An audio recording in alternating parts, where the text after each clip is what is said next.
Hi, and welcome to this tutorial. Today I'm going to focus on 4 steps that will help you prepare and present excellent presentations every time, whether they be at interview or professionally. So step 1 is you must prepare. So what we mean by preparation or prepare is, what do you want your audience to do? Preparation is all about the audience. So are you selling them something? If it's in an interview, obviously you're going to be selling yourself. Are you informing them of a change in policy or procedure? Are you trying to get them to agree with you? Is it a petition, or are you following a campaign? You need to understand, as I say, who your audience are.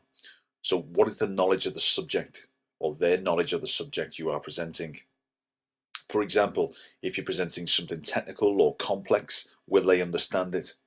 So many presentations fall down or don't really achieve their objectives because it goes straight over the audience's head, meaning that they don't actually understand what you're talking about. Another point to make is how many people are going to be at the presentation. This will help you prepare the correct number of handouts, but it also allows you to prepare mentally. There's nothing worse than walking into a room and expecting to present for 3 people when there's actually 10 in the room.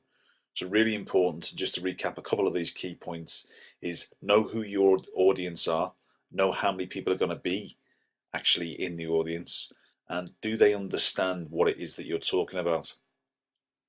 You also need to be aware of language, and what this means is, if they're not a native speaker of your language and you speak fast, the chances are they're not going to understand.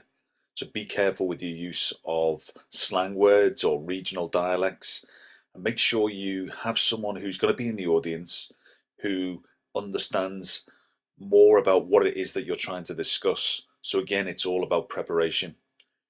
Be aware of cultural differences. So for example, if you're going to use slides or certain images or videos, make sure there's no embarrassing mistakes or there's images that can cause offense to anybody in the audience. So make sure you're aware of all these key points.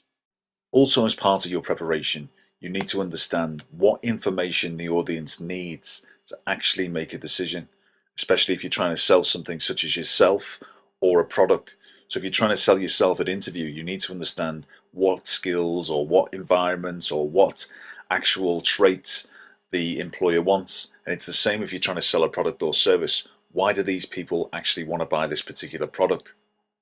Which also leads on to the compelling event. Why does this person need to make a decision now? And again, this is a key question that you need to understand before you create your presentation. Otherwise, you'll just be wasting your time. So, just to recap that section, it's to understand what information your audience needs to make a decision. So it's a great question, and it allows you to collate some really key points. So also you need to understand how audiences like to be communicated with. So for example, some people like facts and figures and the detail, other people like stories and metaphors, other people like straightforward question and answer sessions in order to make a decision. So you need to be aware, again, who's going to be in that audience, but how they like to be communicated with. Now this may seem quite difficult, or it might seem quite labor intensive, but this is what the best presenters do, is they actually do the research and they gather the information that they need before they create the presentation. Now, where this is a benefit to you is that if you start asking the questions, if you start looking for the information, you look professional in the eyes of the people who are going to be in the audience. So whether that be that you're selling something or whether it be yourself at an interview, you look professional.